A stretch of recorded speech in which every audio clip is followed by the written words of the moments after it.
My name is Ryan Mitchell. I'm a pharmaceutical sales representative. In 2023, my territory covered the mountain towns between Beckley and Lewisburg, West Virginia. Because of my job, driving late at night was just part of the routine. On the night of November 15th, a cold rain had been falling for hours. My car suddenly broke down in the middle of the highway. There was no cell service and no houses nearby. After walking for about half a mile, I spotted an old roadside bus shelter. Its roof was partially collapsed. The walls were stained with moss, and in one corner, an old man sat, wrapped in a faded blanket. I asked him, "Sir, is there any bus that comes through here?" He looked up at me.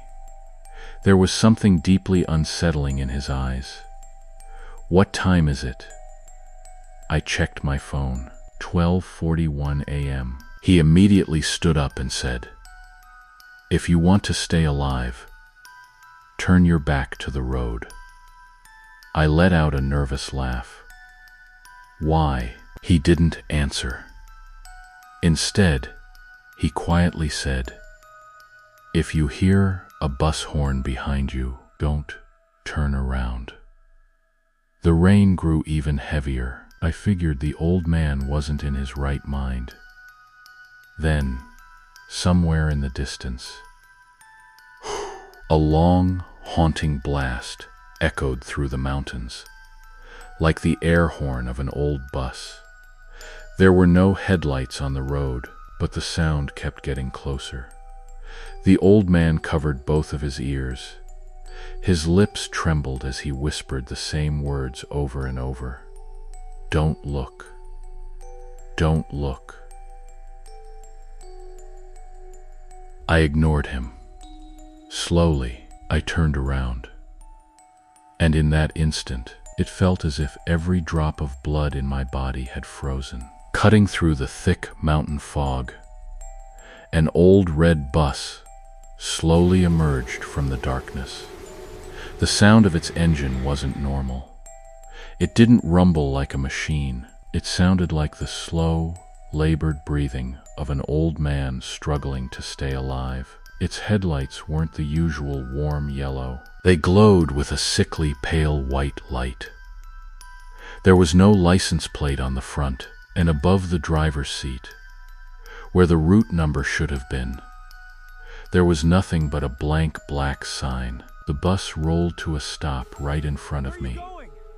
Then the doors slowly folded open on their own. A dim yellow light spilled out from inside. I let out a sigh of relief. At least I could get a ride. I was just about to step aboard when the old man behind me shouted with every ounce of strength he had left, "Don't get on. That bus isn't taking you home." I ignored him. The moment my foot touched the first step, I felt something was terribly wrong. Every passenger inside the bus turned to look at me, but none of them had moved their heads. Only their eyes, slowly, unnaturally, shifted toward me. I froze where I stood. Then a soft, almost comforting voice drifted from the back of the bus. "Come in. We've been saving a seat for you." I looked toward the voice. On the very last seat sat a woman dressed in a long red dress. A wide-brimmed hat and dark veil completely concealed her face, but her right hand slowly lifted and beckoned me to come closer. It was as if my legs no longer belonged to me. Without thinking, I climbed the steps of the bus. I glanced back. The old man was gone. The bus shelter stood empty, as though no one had ever been there. Behind me, thud. The doors slammed shut so violently that the entire bus shook. I looked toward the driver. He wore an old faded transit cap, but I couldn't see his face, not even in the rearview mirror. Then I noticed something impossible. The bus was moving, but the driver's hands weren't on the steering wheel. The wheel was turning all by itself. A chill tightened around my throat. A thin conductor, in an old-fashioned transit uniform, slowly walked toward me. The name stitched onto his pocket read, Mason. He held out a ticket. I reached for my wallet, but he gently stopped my hand. Smiling faintly, he whispered, "We don't collect fares with money." Before I could respond, he placed the ticket into my palm. It was soaking wet, as if it had just been pulled from a river. I looked down. Across the top, it read, "Passenger number 28."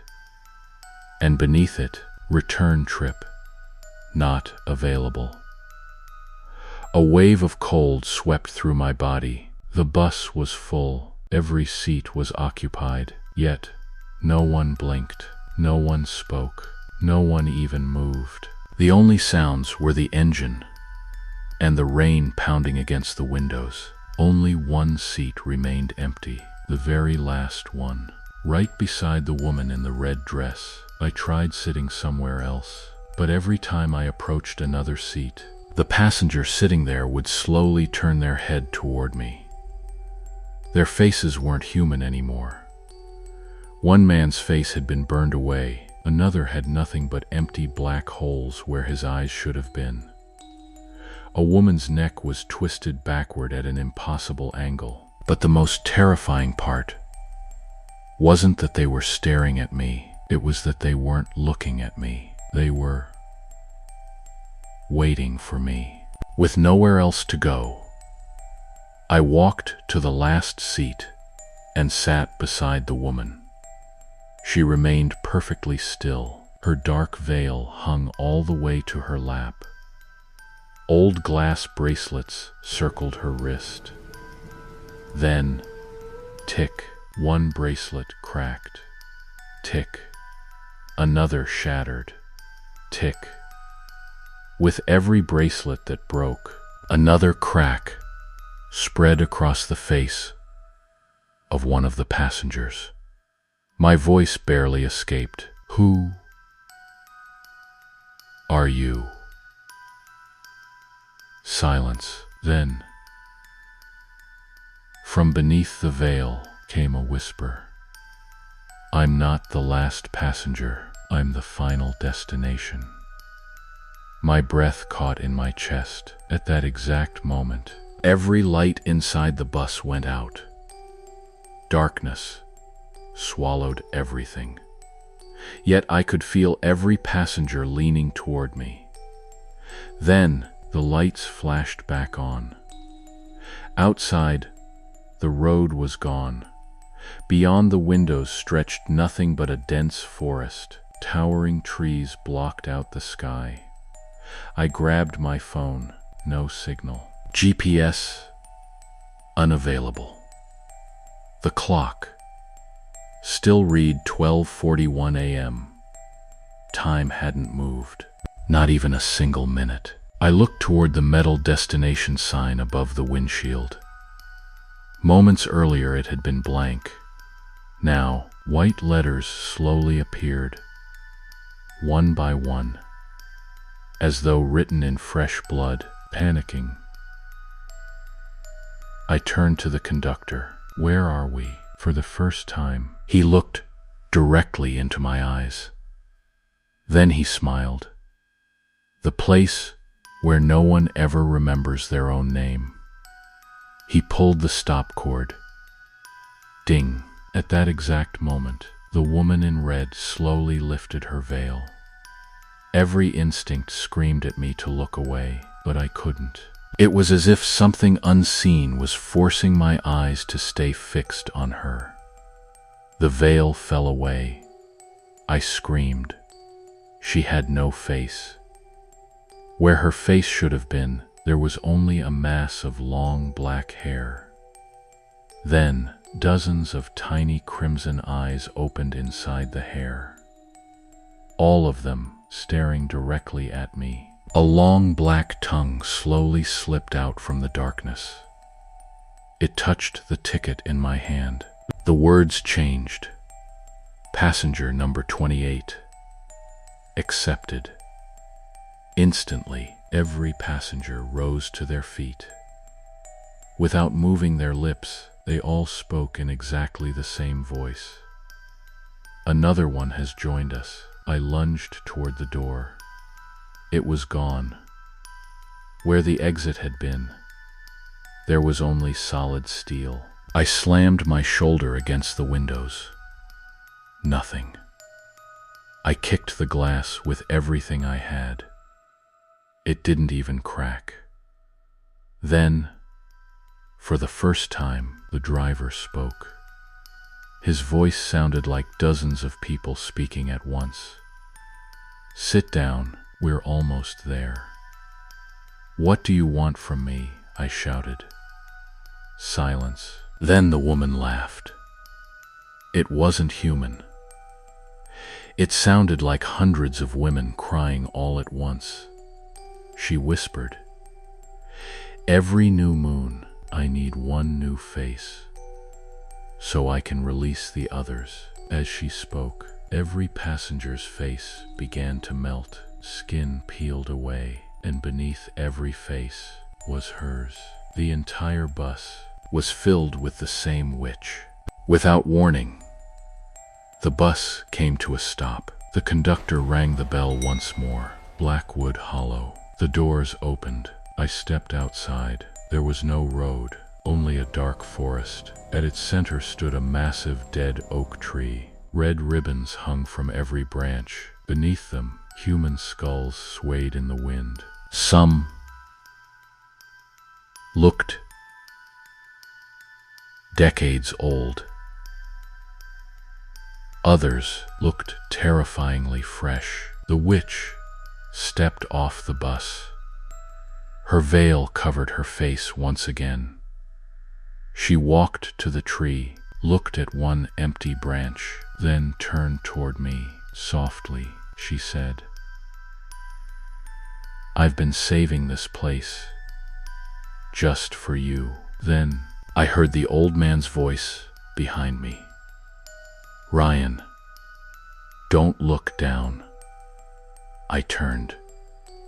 It was him, but this time, a rusted steel rod pierced straight through his chest. He shouted. The bus never disappeared. A mountain witch trapped it on this road. The driver, the conductor, every passenger, they all died that night. Now, every new moon, it claims one more living soul. The old man threw a small cloth pouch toward me. It was filled with gray ash. "Throw it at the roots of the tree." I ran with everything I had. The witch wasn't running. She simply walked. Yet somehow, with every step, she was closer. I hurled the ashes onto the roots. The instant they touched, the dead oak exploded into towering flames. The witch unleashed a scream so horrific, the entire forest shook. Every window of the bus shattered. The passengers dissolved into smoke. The driver's cap fell to the ground. For the first time, I saw what had been beneath it. Not a face, only a bleached white skull. The old red bus slowly crumbled into ash, and I ran. I never looked back. After that night, I never drove that highway again. The locals eventually said the old red bus had stopped appearing. For the first time in months, I finally felt at peace. Then, exactly 1 year later, on the night of the new moon, I heard it outside my house. Honk. Honk. The long, haunting blast of an old bus horn. My heart stopped.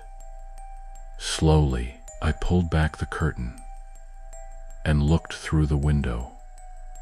Parked at the curb was the same old red bus, but this time there was a route number displayed above the windshield, 28. The driver's seat was empty. There was no conductor. Only one passenger sat inside. He slowly turned toward me. My hands began to shake because that passenger was me. He smiled, then silently pointed toward the very last seat, and beside it, the woman in the red dress sat perfectly still, waiting for her next passenger.